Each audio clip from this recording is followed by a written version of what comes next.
Hey guys, tonight we're going to drift back about 1500 years into a time that everyone likes to call the Dark Ages. You know, that mysterious era wedged between the glory days of Rome and the dramatic Renaissance with all its fancy paintings and men in tights. Now, people love to imagine the Dark Ages as this endless nightmare where peasants rolled around in mud, kings wore rusty crowns, and everyone just died of plague or got stabbed with a pitchfork. Which is not completely wrong, but it's not entirely right either. So, saddle in, dim the lights, get comfortable, because tonight we're going to wander through the not-so-glamorous centuries that made up early medieval Europe. And we'll do it in the usual calm, sleepy fashion, without the heroic soundtrack, without knights galloping in. Just slow, quiet strolls through history's messy hallway. Rome has left the chat. So, first things first, what actually made it dark? Well, Rome collapsed. Or to be more precise, Rome didn't exactly explode into pieces overnight, it more fizzled.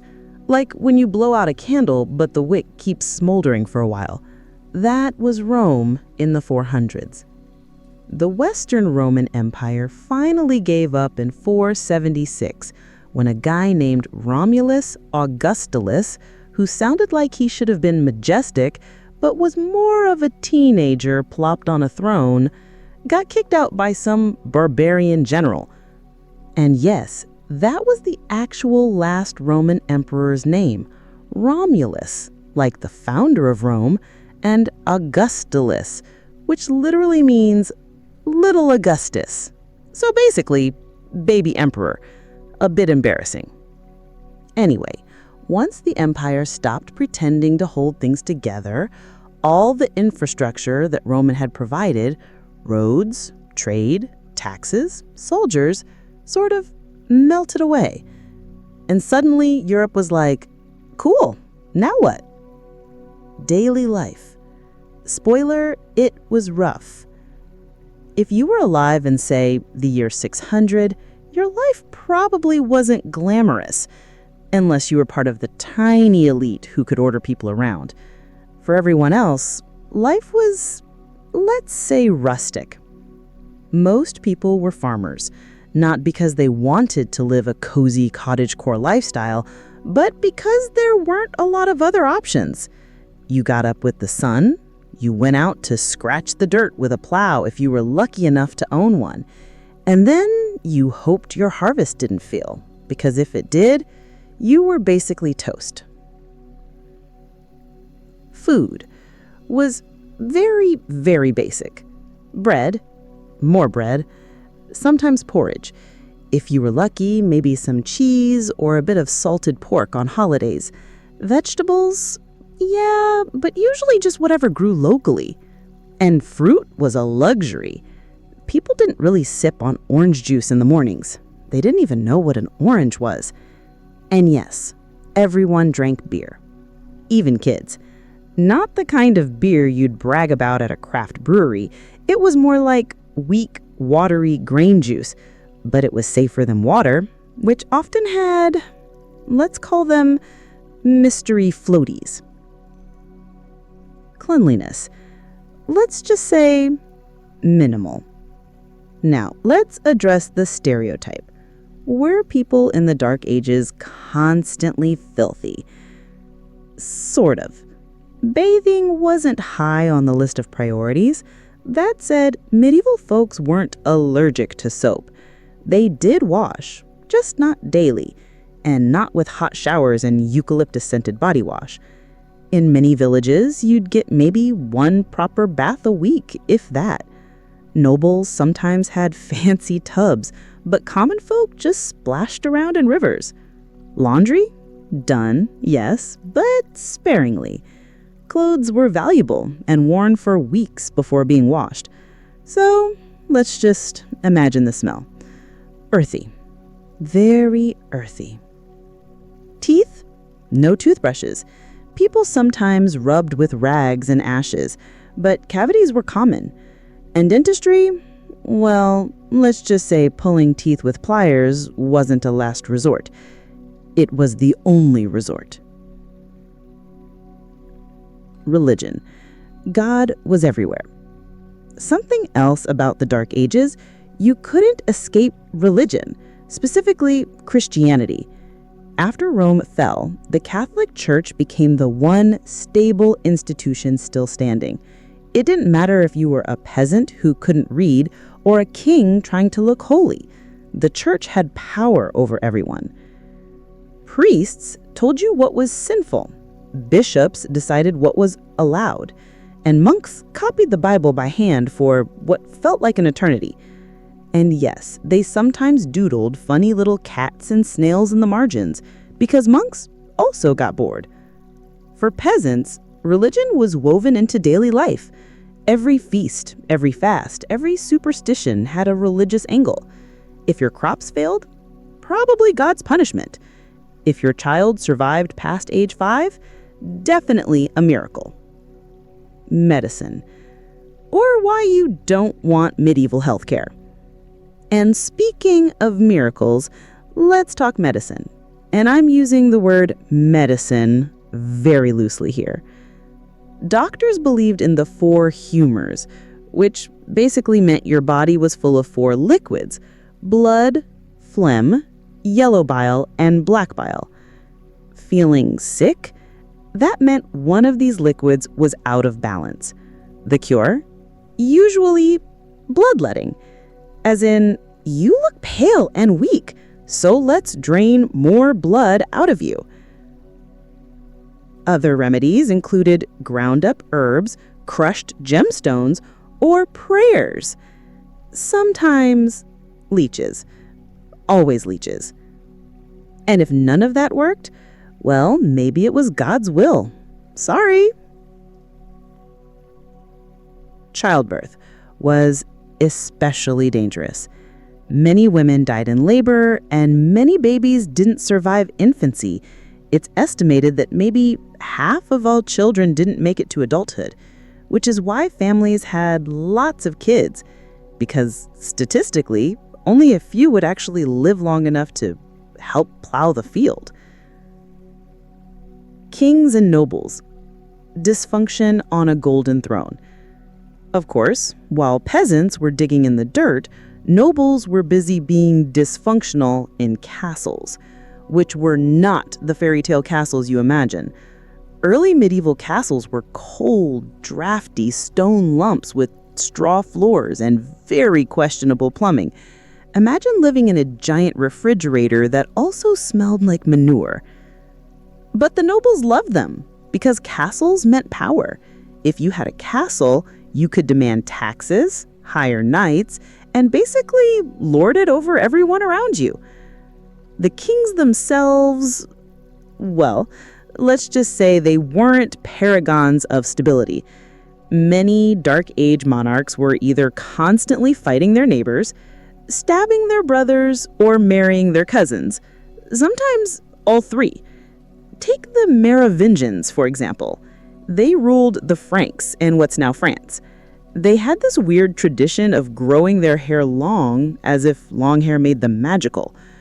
If a king got his hair cut, he lost his legitimacy, which is why a lot of palace coups involved not just dethroning someone, but shaving their head. So yes, hair politics, very important. Education. Spoiler, you didn't get any. If you were a peasant, you couldn't read at all. Writing was something for monks and priests. Even nobles were often illiterate. Charlemagne, who ruled in the 800s and was basically the most powerful king of the era, couldn't read or write properly.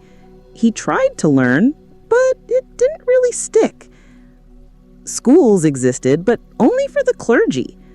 Monasteries were the intellectual hubs of the Dark Ages, which explains why most surviving books are either Bibles, sermons, or theological treatises. Fun bedtime reading. Let's glide back to the peasants. So, circling back to the majority of the population, the peasants, life was harsh, but it wasn't constant misery. People still had festivals, they still danced, sang, and played games. Holidays, especially Christmas, Easter, and Midsummer, were big deals. There was drinking, music, and lots of bread, because bread was always the main character. Marriage was usually arranged. Divorce wasn't really a thing, unless you were noble and could bribe the church. Most families lived in one-room huts with their animals, chickens, goats, sometimes a cow, all indoors. All right, so we floated through the mud and porridge of peasant life. Now let's glide up the social ladder a little bit, into the chilly stone halls of nobility, because honestly, if the peasants had dirt under their nails, the royals had skeletons in their closets, usually many skeletons, sometimes literal. The Merovingians, hair, blood, and bad decisions. Let's start with the Merovingians. These guys ruled the Franks, basically early France, from about the 400s onward. And they had, let's call it, a vibe. They claimed descent from a semi-mythical sea monster. Yes, apparently one of their ancestors was part mercreature. You'd think this would inspire them to build a strong dynasty. Instead, they spent most of their time stabbing each other. One thing they were very serious about was hair. As I mentioned in part 1, Merovingian kings grew their hair long because it symbolized power.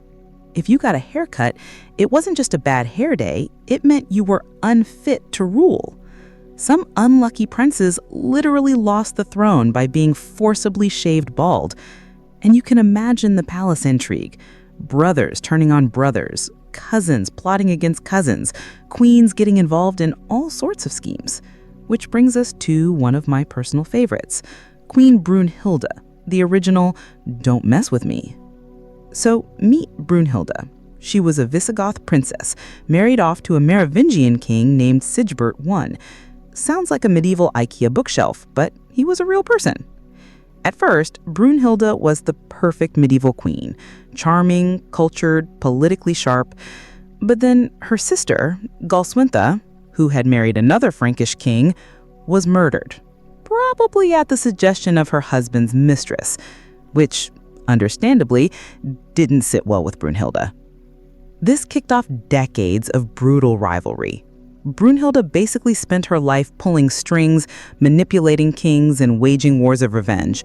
Imagine Succession, but with more chainmail and fewer corporate boardrooms. She lived into her 70s, which was remarkable for the time. But her end was not pleasant.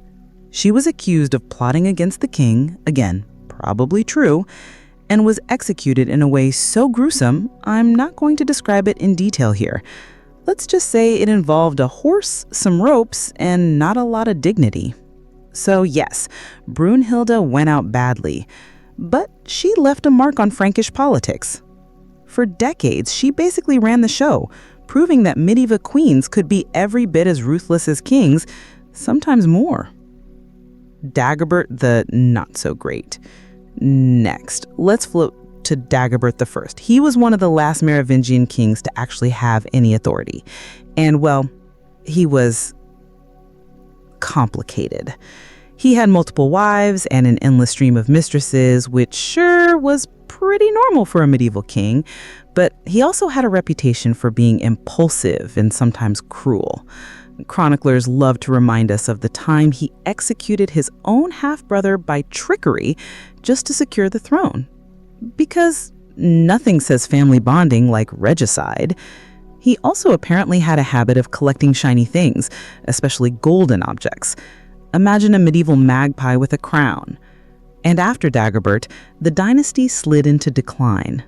Later Merovingians were called the Roi Fainéants, or do-nothing kings, which is exactly what it sounds like.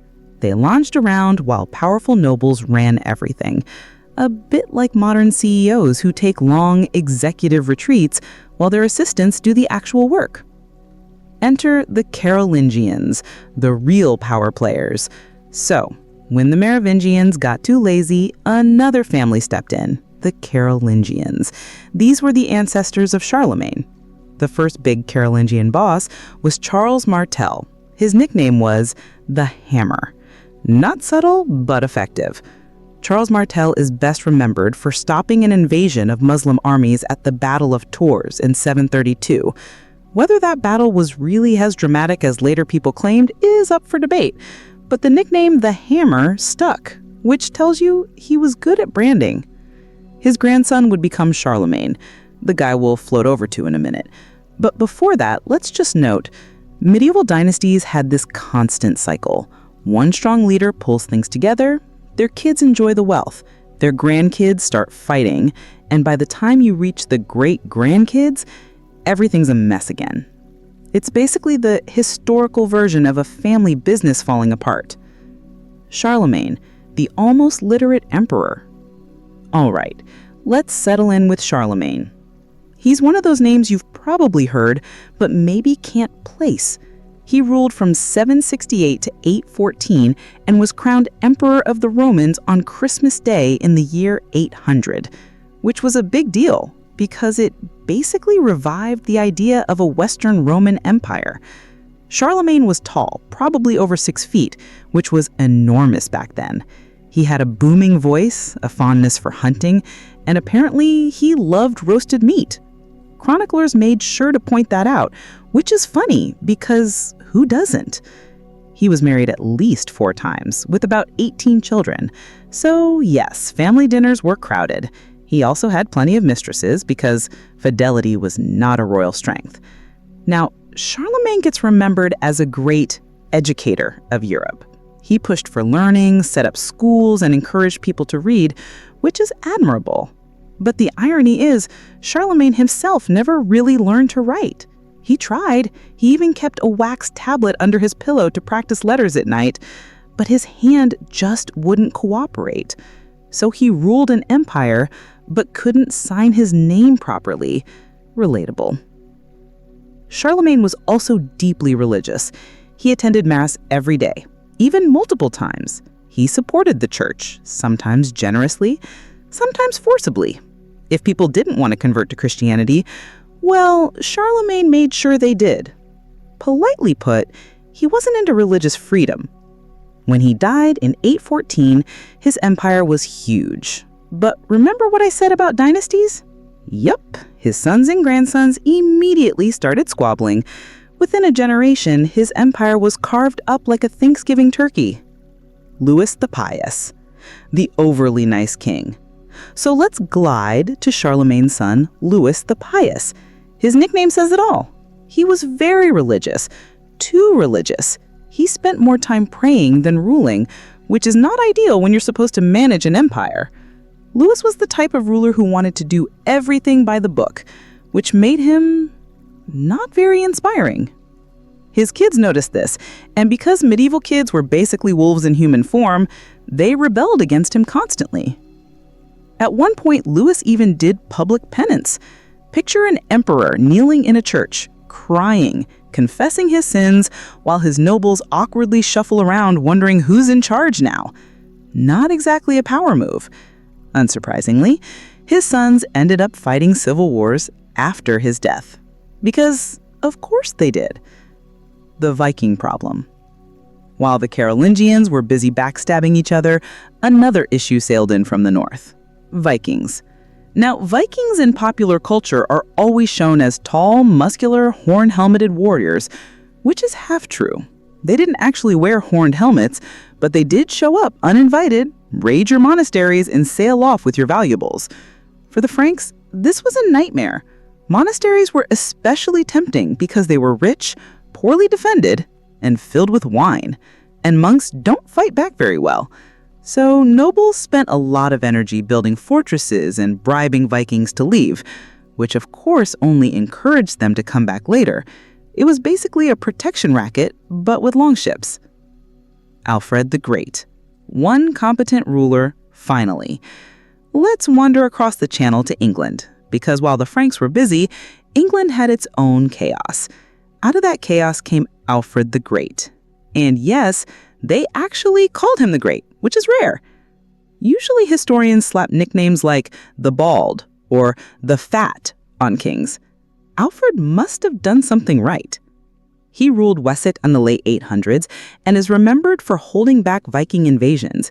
He reorganized his army, built fortresses, and made sure the Danes didn't completely take over. He also pushed for education and translated books into English. So, a practical guy. But like everyone else, Alfred was also plagued by chronic illness. Historians argue about what it was, maybe Crohn's disease, maybe kidney problems, but he spent much of his life in pain, which makes his achievements even more impressive. Imagine fighting off Vikings while dealing with digestive issues. Not fun. A pause for perspective. So, let's zoom out for a second. The Dark Ages weren't actually one endless night of ignorance. Yes, a lot of kings were incompetent. Yes, peasants lived hard lives. But at the same time, new kingdoms were forming. Christianity spread everywhere. Languages evolved, and despite the chaos, people kept building, farming, writing, and just surviving. The drama of the royals makes it sound like everything was a soap opera. But for the majority of people, it was just seasons of planting and harvesting, births and deaths, winters and summers. And with that, we'll gently drift into part 3. Next time, we'll wander through the later medieval world, where royalty got even stranger, inbreeding got bolder, and the church decided to fly. So, we've trudged with the peasants, we've lounged with the dysfunctional royals. Now let's drift into the other great power of the Dark Ages, the church. Because if kings and nobles were busy stabbing each other, the church was quietly making sure everyone stayed terrified of sin while also collecting hefty donations. Monks, the original overachievers. Let's start with monks. People love to imagine monasteries as peaceful retreats, quiet stone cloisters, soft chanting, beeswax candles. And okay, sometimes that was true, but most of the time, being a monk in the Dark Ages was exhausting. Your day started at about 2 or 3 a.m. Because yes, monks were woken up in the middle of the night for prayers. They'd shuffle into a cold church, chant for an hour, stumble back to bed, only to wake again before sunrise for more prayers. Basically, a medieval night shift schedule, but without coffee. Between services, they worked, farming, gardening, making beer, copying books by hand. And when I say copying books, I mean every single word, with a quill, on parchment, which was made from animal skin, not exactly a Kindle. But here's the funny part. While they were supposed to stay solemn, medieval monks occasionally doodled in the margins, cats chasing mice, knights fighting snails, rabbits holding swords. Centuries of bored monks basically turned Bible manuscripts into early meme pages. Quiet rebellion, but adorable. Now, let's talk about saints. The Dark Ages were absolutely obsessed with saints, and especially with relics, which were basically holy souvenirs. If a church owned, say, the skull of Saint whoever, or a scrap of cloth that touched the Virgin Mary, pilgrims would flock to see it. And by flock, I mean thousands of people would walk for weeks just to kneel in front of a bone in a jeweled box. Of course, this created a booming relic trade. And let's just say not all relics were, well, authentic. Some churches proudly displayed the true head of John the Baptist. The problem? Several other churches also claimed to have his head, which means either John had a lot of spare skulls or someone was getting scammed. Still, relics worked. Pilgrims brought offerings, churches made money, and towns thrived. It was basically medieval tourism.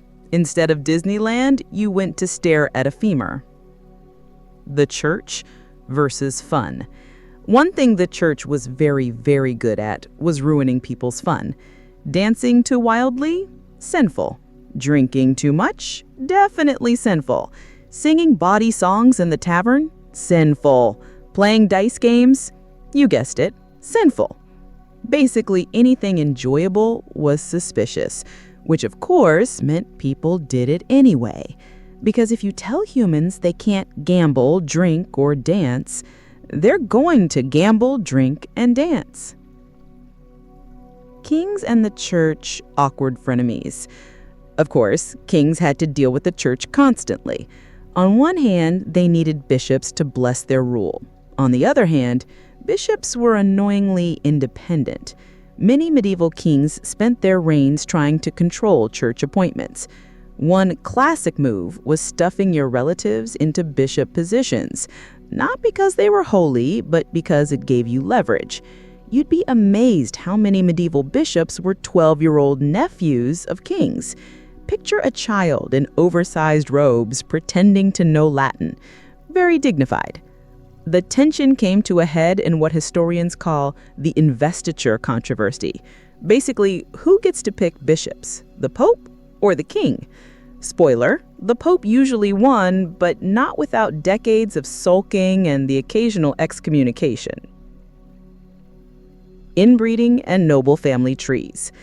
Now, let's drift back to the noble families themselves, because honestly, their marriages were like one long bad soap opera. Medieval nobles were obsessed with keeping bloodlines pure, which really just meant they kept marrying their cousins over and over, because heaven forbid you marry a commoner with working teeth and a normal chin. This eventually led to some fascinating genetics. Take the Habsburgs, who would rise later, but whose roots were already forming in the early medieval world. By the time they hit their stride, their family tree looked less like a tree and more like a tangled knot. The infamous Habsburg jaw was the result, a protruding chin that made chewing a challenge. But hey, at least they could brag about their ancestry, right? Of course, inbreeding didn't always go so well.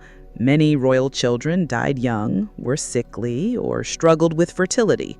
But did that stop the cycle? Absolutely not, because nothing says dynastic strategy like marrying your niece. Madness on the throne. Every so often, all that inbreeding, combined with medieval stress, created kings who were, let's say, eccentric. Take Charles the Simple. Yes, that was his nickname. And no, it wasn't meant kindly. He ruled France in the early 900s and got the name Simple because he was gullible and not particularly sharp. Not exactly a royal endorsement. Or Charles the Bald. Spoiler, he wasn't even bald. Chroniclers just had fun being mean. Medieval historians were basically early trolls with ink. And then there's Charles the Fat, which I think you get the idea. He was so incompetent he managed to get deposed by his nobles, which wasn't exactly uncommon, but still embarrassing. So yes, if your name was Charles, the odds were high you'd get roasted by history. Women in the Dark Ages, more than baby making. Now, I don't want to leave out the women of the Dark Ages, because while their lives were often restricted, some managed to carve out real power. Queens like Brunhilde, remember her? Or Theodora of Byzantium wielded serious influence. And abbesses, women who ran convents, could be surprisingly powerful. They managed land, wealth, and even advised kings. Ordinary women, though, lived hard lives. Marriage usually happened young, childbirth was risky, and daily work was endless. Spinning, weaving, cooking, tending animals, raising children. No rest days, no vacations, and definitely no spa weekends. Still, women held communities together. If men went off to war or just got drunk in the tavern, women kept the farms running. The Dark Ages may have been male-dominated politically, but socially, women were the backbone. Medicine, round 2, astrology edition. Let's drift back to medicine because I can't resist. By the later Dark Ages, doctors had started mixing in astrology with their humors, which meant your treatment didn't just depend on your symptoms, it depended on what the stars were doing. Feeling sick on a Tuesday? Sorry, Mars is in retrograde, so we'll need to bleed you from your left arm instead of your right. And surgeries? Oh yes, they existed, without anesthesia, which meant the best painkiller was usually alcohol and a strong grip on a wooden stick. Broken bone? Set it crudely and hope it heals. An abscess? Lance it and pray. Toothache? Yank it out. It's amazing anyone survived past 40. The plague that wasn't yet the Black Death. Now, quick note, the famous Black Death, the bubonic plague, didn't hit until the 14th century, but that doesn't mean the Dark Ages were plague-free. Smaller outbreaks happened all the time. The Justinian plague in the 6th century, for example, wiped out millions across Europe and Byzantium. For people at the time, plague was both terrifying and mysterious. Doctors had no clue what caused it. Some said bad air, some said punishment from God, some blamed foreigners, which unfortunately became a long tradition. What people didn't realize was that rats and fleas were the real culprits. Instead, they just prayed harder. Spoiler, it didn't work. Daily entertainment. Not Netflix, but close. So what did people actually do for fun in the Dark Ages? Well, peasants played simple games, dice, stickball, wrestling. Nobles loved hunting. Everyone loved storytelling. Epic poems like Beowulf were passed around orally long before anyone wrote them down. And music existed, though instruments were simple. Lyres, flutes, drums, and taverns, of course, were the real centers of entertainment. A lot of singing, a lot of ale, and probably a lot of people passing out on the floor. For nobles, the ultimate entertainment was tournaments, jousting, sword fights, mock battles. Half training, half spectacle. If you were a knight, it was your chance to show off. If you were a noblewoman, it was your chance to swoon politely while secretly judging everyone's armor polish. Wrapping this drift.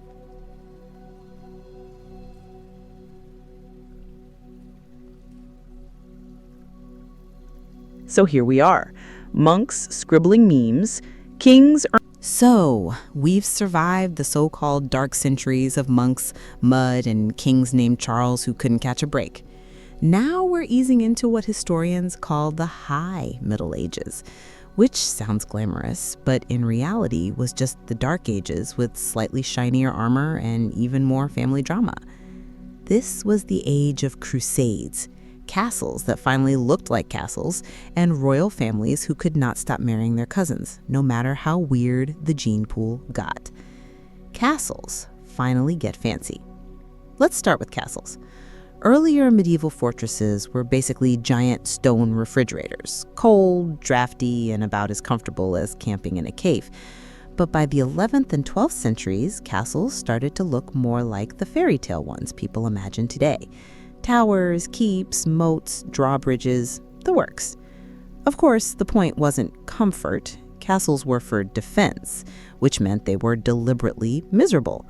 Windows were tiny, furniture was sparse, and toilets, well, they existed, but they were essentially holes in the wall where you sat and hoped gravity did the rest. Not exactly luxury plumbing. Still, nobles loved them because if you had a big pointy castle, it meant you were somebody. It was medieval status signaling. Forget Lamborghinis or Rolexes. Just build yourself a stone fortress with a moat and you were basically set. The First Crusade, a long, awkward pilgrimage with weapons. Now let's drift over to one of the most famous features of the High Middle Ages, the Crusades. The year was 1095. Pope Urban II stood up and basically told everyone, hey, wouldn't it be great if we marched across the world, took Jerusalem, and got some heavenly brownie points while we're at it? And people said, sure, why not? Better than staying here and paying taxes. So thousands of nobles, knights, and peasants packed up and headed east. They called it a holy pilgrimage. In reality, it was a mix of religious zeal, land hunger, and let's see if we can grab some treasure along the way. The First Crusade was chaotic, brutal, and weirdly successful. Against all odds, these mismatched armies actually managed to capture Jerusalem in 1099, and the chroniclers wrote about it in gory detail. Blood in the streets, churches full of corpses. Definitely not bedtime reading, but hey, mission accomplished. The later Crusades. Less success, more embarrassment. After that, Crusades became a trend, but like most sequels, the follow-ups were disappointing. The Second Crusade? Disaster. The Third Crusade? Better known because of Richard the Lionheart, but still not much gained. And by the time we get to the Fourth Crusade, it had gone completely off the rails. Instead of marching to Jerusalem, the Crusaders got distracted and decided to sack Constantinople instead, which, minor detail, was a Christian city. Oops. Imagine announcing a charity fundraiser for sick puppies and then using the money to buy yourself a yacht. That was basically the Fourth Crusade. By the end, the Crusades didn't exactly achieve their lofty goals, but they did open up trade, spread ideas, and bring back exotic luxuries. Spices, silk, sugar, which is why medieval Europeans suddenly decided their bland porridge needed cinnamon. Chivalry, the medieval PR campaign. The crusading era also gave rise to chivalry. You've probably heard the word tossed around with knights and shining armor. In reality, chivalry was less about being polite and more about writing rule books for bored nobles. Knights were supposed to defend the weak, serve God, and honor women. In practice, many knights still looted villages, harassed peasants, and ignored the whole honor women part unless it meant writing flowery poetry. But the idea of chivalry stuck. Troubadours, those traveling singers with lutes, spread stories of gallant knights rescuing maidens, which was great PR. Never mind that the real knight was probably covered in mud, smelled like horse sweat, and owed back taxes. Eleanor of Aquitaine, medieval powerhouse. Speaking of women in power, let's drift over to Eleanor of Aquitaine. She is one of the most remarkable figures of the High Middle Ages. Born in 1222, Eleanor inherited the huge and wealthy Duchy of Aquitaine. She married the King of France, Louis VII. Problem? Louis was pious, dull, and not exactly romantic.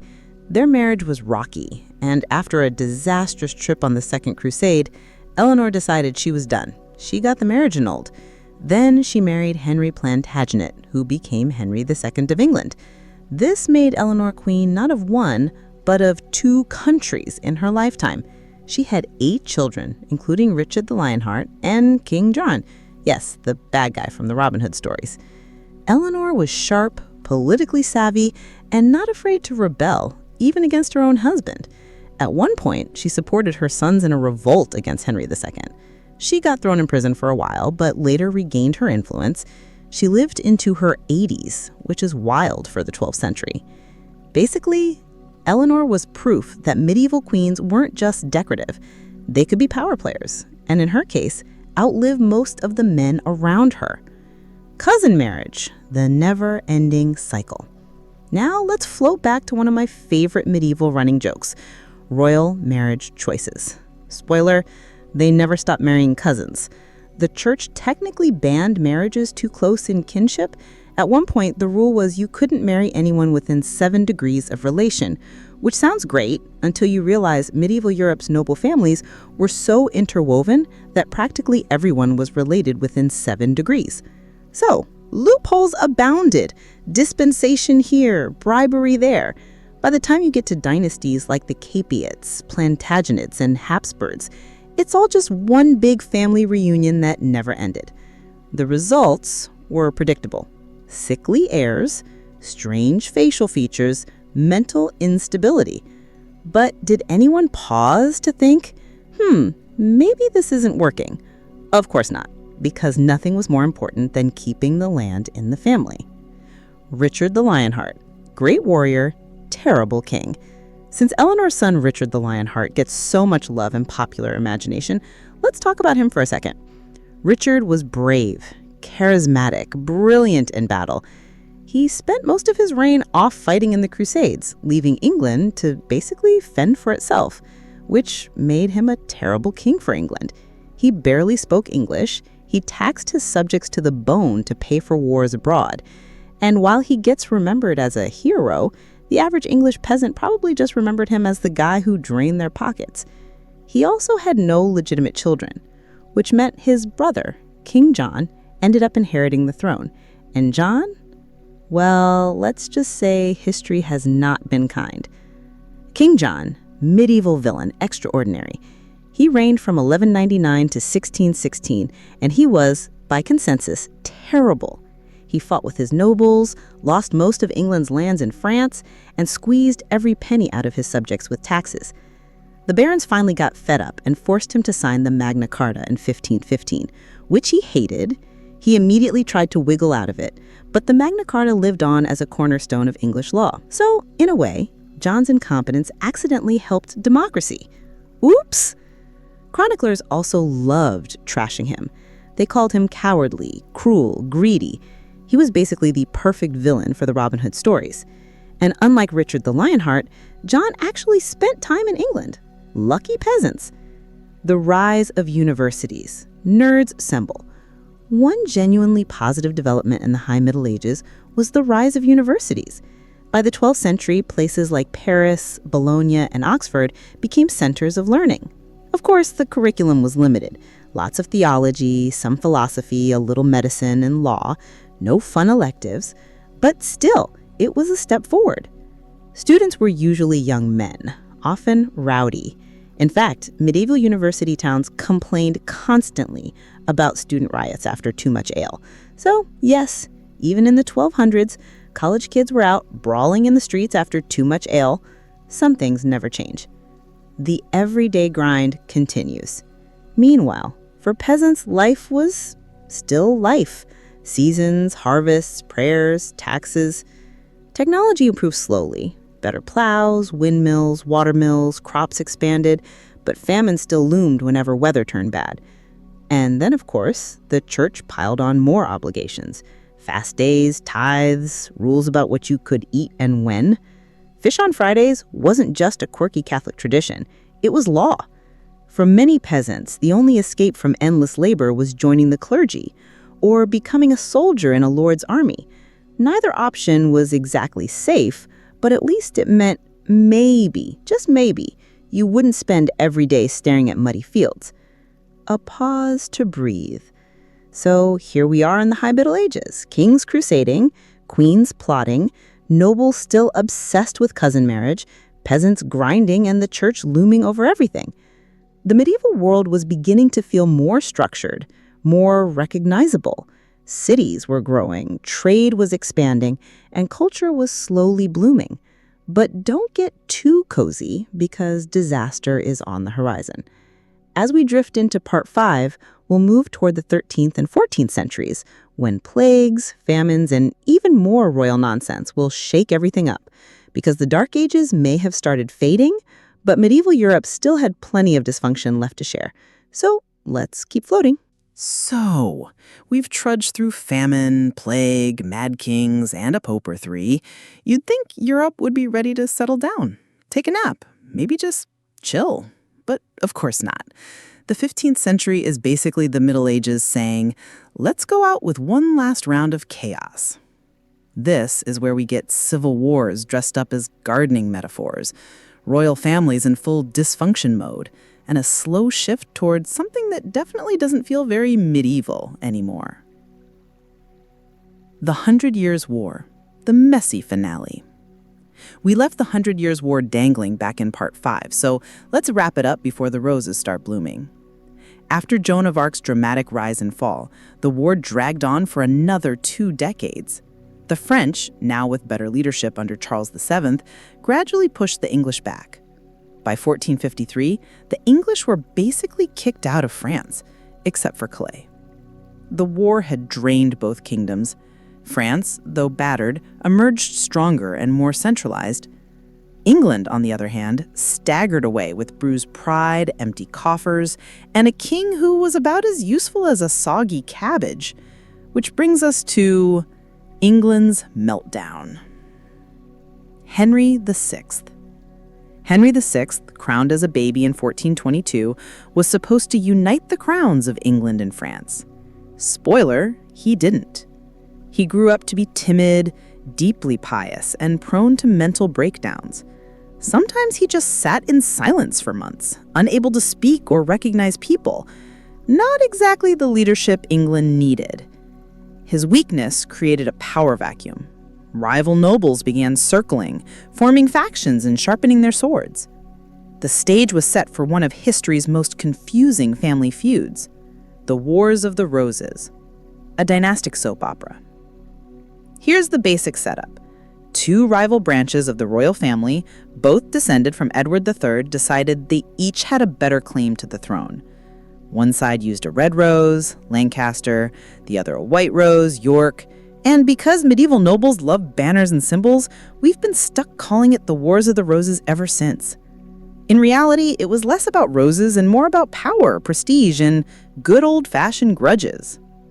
The conflict was brutal, though. Battles, executions, betrayals, sometimes family members switched sides faster than you could blink. Imagine a soap opera where everyone has swords and keeps getting killed off. That's basically it. The Lancastrians, led by Henry VI and his formidable queen, Margaret of Anjou, fought against the Yorkist claimants.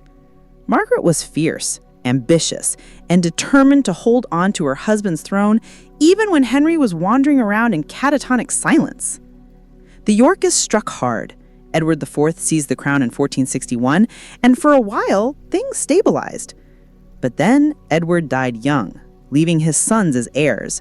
Cue the infamous story of the princes in the tower, where the boys disappeared under the watch of their charming uncle, Richard III. Richard III, villain or misunderstood? Richard III gets a bad rap, mostly thanks to Shakespeare, who painted him as a hunchbacked villain who murdered his nephews to steal the crown. The truth is murkier. Yes, Richard took the throne in 1883. Yes, the princes vanished and were likely dead. But whether Richard ordered it, we'll never know for certain. What we do know is that his reign was short and unpopular. In 1485, he faced a challenge from Henry Tudor, a Lancastrian with a thin claim but a strong army. At the Battle of Bosworth, Richard was killed, famously charging into the thick of the fight, shouting, "A horse! A horse! My kingdom for a horse!" Or so the play says. Henry Tudor became Henry VIII, founding the Tudor dynasty. And just like that, the Wars of the Roses ended, not with roses, but with a brand new ruling family ready to kick off the Renaissance era. France, out of the ashes. Meanwhile, France was busy rebuilding itself after the 100 Years' War. The monarchy became stronger, the nobility weaker, and a sense of French nationalism was starting to form. Charles VII and his successors worked to centralize power, reform the military, and squeeze taxes out of a population that was still traumatized from plague and war. France wasn't exactly peaceful. There were still regional revolts, border disputes, and occasional noble tantrums. But compared to England's dynastic chaos, it looked like a kingdom finally on the rise. Spain. Marriage makes a kingdom.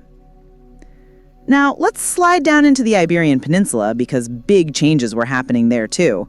Spain, as we think of it today, didn't exist yet. It was a patchwork of kingdoms. Castile, Aragon, Navarre, and Granada still hanging on as the last Muslim state. But then came a power couple, Ferdinand of Aragon and Isabella of Castile. Their marriage in 1469 basically united two of the biggest kingdoms, and together they started shaping Spain into a stronger, more centralized state. They also launched the Spanish Inquisition in 1497, which was not exactly Spain's most cuddly moment. By 1492, they'd conquered Granada, completing the Reconquista, and sent a certain Christopher Columbus off to accidentally discover the New World. But let's not sail too far ahead just yet. The fall of Constantinople, a medieval full stop. Meanwhile, over in the East, one of the most dramatic events of the entire Middle Ages was unfolding. Constantinople, the capital of the Byzantine Empire, had been holding on for centuries, an island of Roman legacy in a sea of changing powers. By the 15th century, though, it was surrounded by the Ottoman Empire. In 1453, the Ottomans, led by Mehmet II, finally captured the city after a massive siege. Cannons blasted through the ancient walls. The last Byzantine emperor, Constantine XI, supposedly died fighting on the walls himself. The fall of Constantinople sent shockwaves through Europe. It marked the end of the Byzantine Empire, the rise of the Ottomans as a major power, and a symbolic full stop to the Middle Ages. Daily life in the 15th century. Amidst all this royal drama and empire-shattering events, everyday life carried on. Peasants still farmed, though more of them were free tenants now than serfs. Towns were growing bigger, especially with the rise of trade networks like the Hanseatic League. Merchants and bankers, especially in places like Florence, were becoming rich and influential. Clothing was fancier too. Bright colors, fur trim, extravagant hats. If you were wealthy, you could show it off. If you were poor, you just tried not to freeze in winter. And of course, the printing press arrived in the mid-15th century thanks to Johannes Gutenberg. Suddenly, books were cheaper and easier to produce. Ideas spread faster. Knowledge was no longer locked away in dusty monasteries. It was a quiet revolution that would change everything. So here we are, the late 15th century. England has just stumbled into the Tudor dynasty. France is rising stronger. Spain is newly united. The Ottomans hold Constantinople, and a little machine in Germany is about to pour kerosene on the fire of human thought. The Middle Ages are winding down. The Renaissance is about to step in with art, science, voyages, and a whole lot of drama of its own. But before we leap into that bright new dawn, let's linger just a little longer, because Europe may have been inching forward, but it was still dragging the baggage of centuries. Dynasties that couldn't keep their heirs alive, nobles who thought family feuds were hobbies, and peasants who kept trying to survive it all. As we drift into part 7, we'll look at the Renaissance itself slipping out of the medieval chrysalis. Florence, Michelangelo, and a pope or two who maybe took extravagant to dangerous new levels. Let's keep floating along. So, remember how the High Middle Ages were starting to feel like Europe was finally getting its act together? Towns were growing, trade was buzzing, universities were popping up, and knights were polishing their armor for yet another cousin's wedding. Well, surprise, the 14th century decided to flip the table. Because when you think late Middle Ages, 3 words should come to mind: plague, famine, chaos. And also, kings having emotional breakdowns, queens scheming, and peasants finally saying, you know what, we're done with this. The Great Famine, Europe's hangry decade. Before the Black Death stole the spotlight, Europe went through the Great Famine from 1315 to 1317. It started with a few bad harvests. Too much rain, not enough sun, fields turned to mud. Grain rotted, livestock starved. And because medieval Europe loved to rely on 1 or 2 crops, when they failed, everyone was in trouble. Food prices skyrocketed. Peasants couldn't afford bread. Cattle diseases spread, killing herds. People ate whatever they could get their hands on. Acorns, roots, even cats and dogs. Chroniclers even whisper about cannibalism, though that may have been their flair for the dramatic. The famine killed millions, and if you survived, congratulations. You are now weaker, malnourished, and perfectly primed for the real nightmare coming soon. The Black Death, medieval Europe's worst guest. Yes, the plague, bubonic plague specifically, carried by fleas, riding around on rats, stowing away on ships. It arrived in Europe in 1347. Within a few years, it killed somewhere between 1/3 and 1/2 of the entire population. Imagine half of everyone you know just gone. The symptoms were brutal: painful swellings, high fever, vomiting blood. Victims often died within a few days. And medieval medicine? Utterly useless. Doctors wore those creepy bird masks stuffed with herbs. Priests offered prayers. But nothing worked. People panicked. Some turned to extreme piety. Flagellants whipped themselves in public, hoping God would spare them. Others partied, figuring they might as well enjoy life before it ended. It was chaos. Entire villages were abandoned. Fields went untended. Labor collapsed. Wages shot up because there weren't enough workers left, which sounds good until the nobles freaked out and tried to clamp down harder. And the trauma lingered. For decades, Europe carried the memory of the Black Death like a scar. Peasant uprisings. Enough is enough. All that social and economic tension eventually boiled over. Peasants weren't exactly thrilled about endless taxes and feudal obligations. And when the plague cut the workforce in half, they realized they had leverage. Cue the revolts. In 1381, England saw the Peasants' Revolt. Tired of high taxes, wage controls, and corruption, peasants marched to London. They actually broke into the city and demanded reforms. For a brief moment, it looked like they might succeed. But then the teenage King Richard II tricked them with promises. Their leaders were killed, and the revolt collapsed. Classic bait and switch. Still, the revolt sent a message. The old feudal order was cracking. Serfdom would slowly decline. The peasants weren't just going to bow their heads forever. The 100 Years' War. Because 20 years just wasn't enough. Now, while peasants were revolting and plague was running wild, kings were also busy being terrible at priorities. Take the 100 Years' War. Despite the name, it actually lasted from 1337 to 1453, so more like 116 years on and off. It was basically England versus France in the world's longest family feud. The cause? Land, succession disputes, and national pride. But really, it came down to English kings insisting they had claims to the French throne. Because if there's one thing medieval monarchs loved more than cousin marriage, it was claiming someone else's crown. The war dragged on in fits and starts. Sometimes England won, like at Crécy and Agincourt, where longbowmen shredded French knights. Other times, France rallied, especially with the help of a certain teenage girl. But let's not rush there just yet. The point is, this war drained resources, wrecked lands, and gave peasants yet another reason to sigh and wonder why their rulers couldn't just play chess instead. French royal meltdown. Charles VI. Speaking of France, let's meet one of its most tragically dysfunctional kings, Charles VI. Charles became king as a young man in 1380. Early on, he seemed promising. Then, around 1992, things took a turn.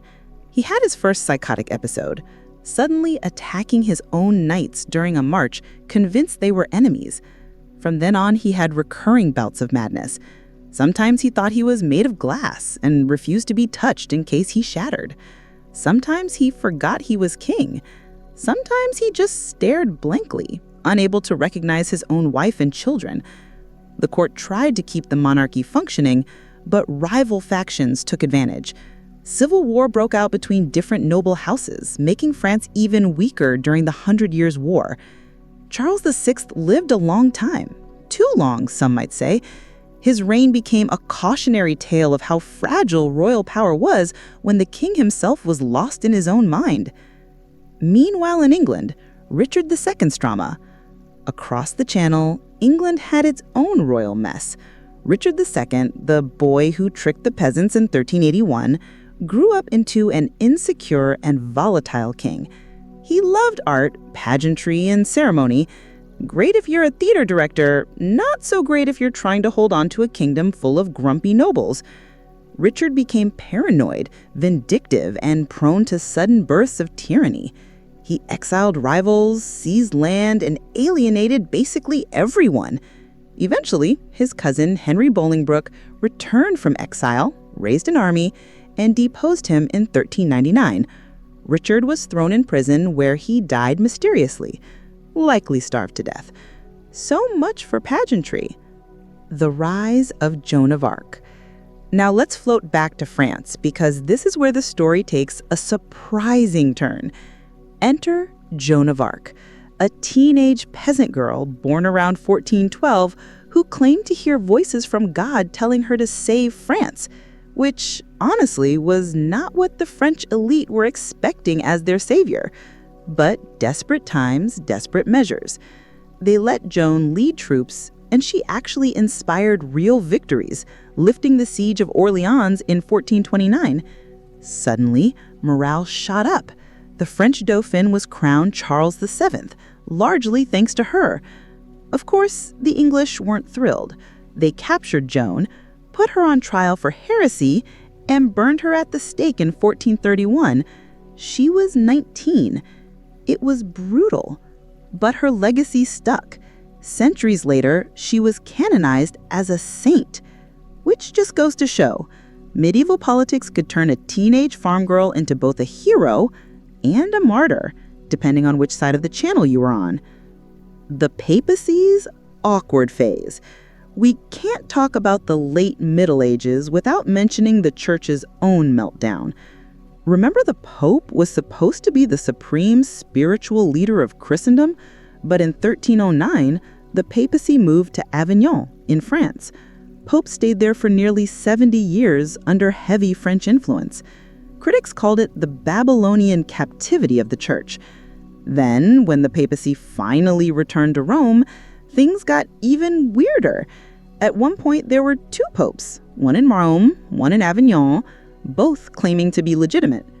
Later, for a few years, there were even three popes. It was called the Great Schism, and for ordinary Christians, it was a disaster. Who do you obey? Who's the real pope? Meanwhile, the rival popes spent more time excommunicating each other than actually providing spiritual guidance. Eventually, councils sorted it out. But the damage was done. Trust in the church was cracked. Seeds of later reform were quietly being planted. Everyday life in the late Middle Ages. While kings lost their minds and popes multiplied, everyday folk kept trudging along. Towns were livelier now. Bustling markets, guilds, merchant families rising in wealth. The middle class was slowly emerging. But life was still fragile. One bad harvest, one plague wave, one tax hike, and everything could unravel. And looming over all was the sense that the world was unpredictable, unstable, maybe even cursed. No wonder medieval art and literature often obsessed over death. The Danse Macabre, art showing skeletons dancing with the living, was everywhere. A reminder that plague didn't care if you were king or peasant. Everyone ended up in the same grave eventually. So, as the 14th century closes, we're left with a Europe battered by famine, devastated by plague, torn by endless wars, and led by monarchs who were, let's be honest, not at the top of their game. Yet somehow, through all of this, the seeds of change were sprouting. Towns growing, merchants rising. So, we've trudged through crusades, plagues, and a royal family feud or 10. Now, the 15th century is ending, and people are starting to whisper that maybe, just maybe, the world is shifting. This is the part of history textbooks that always sound a bit too shiny, the Renaissance, as though everyone suddenly woke up one morning, shaved, painted the Mona Lisa before breakfast, and invented science by lunch. In reality, the Middle Ages didn't pack up its bags overnight. It sort of hung around like an overstaying house guest, still eating the bread while Renaissance Italy was trying to invent opera. So tonight, we float into that messy overlap.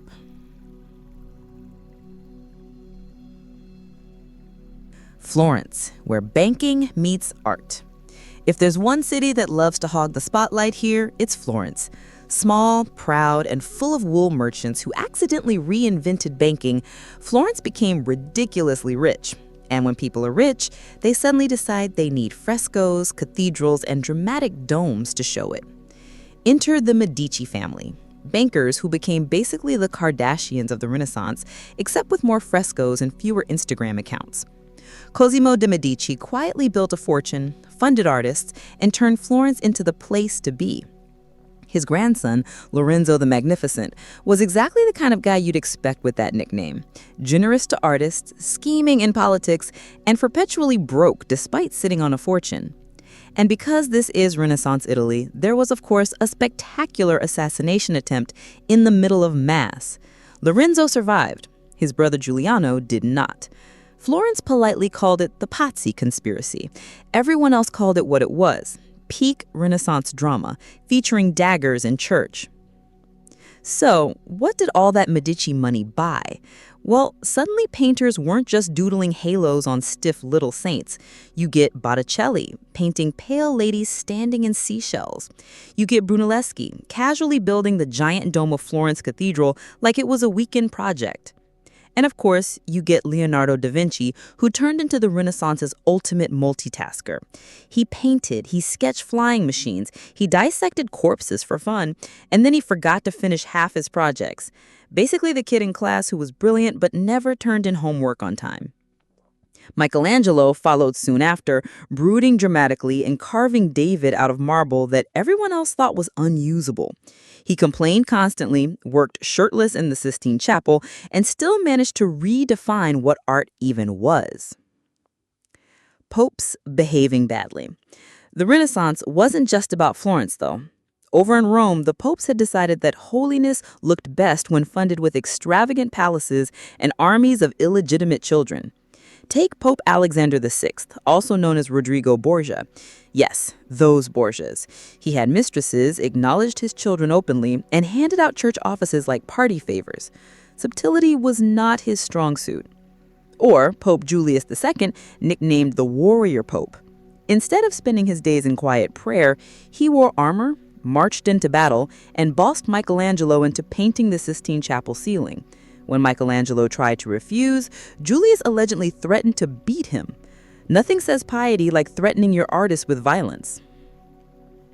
Spain, gold, God, and Columbus. Meanwhile, Spain was suddenly in the spotlight. Ferdinand and Isabella had wrapped as the Reconquista by taking Granada in 1492, and then they immediately started sponsoring overseas adventures, which is where Christopher Columbus sails in, confidently heading west to reach Asia and instead bumping into the Caribbean. He had no idea he wasn't in India, but that didn't stop him from claiming the land, enslaving people, and writing smug letters home about his discovery. Spain, suddenly flush with gold and silver from across the ocean, was about to become very, very rich, and also very, very arrogant about it. England, the Tudors warm up. Back in England, the Tudors were just settling into their new dynasty after Henry VII grabbed the crown at Bosworth. Henry wasn't flashy, he was careful, thrifty, and spent his reign making sure no one else could challenge him. He married Elizabeth of York, neatly tying up the Red Rose and White Rose rivalry into one neat Tudor rose. It was his son, though, who would drag England out of medieval gloom and into scandalous Renaissance tabloid territory. But let's not sprint ahead to Henry VIII just yet. For now, England is catching its breath, counting its pennies, and awaiting for the drama to really begin.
So picture it. The early 1500s.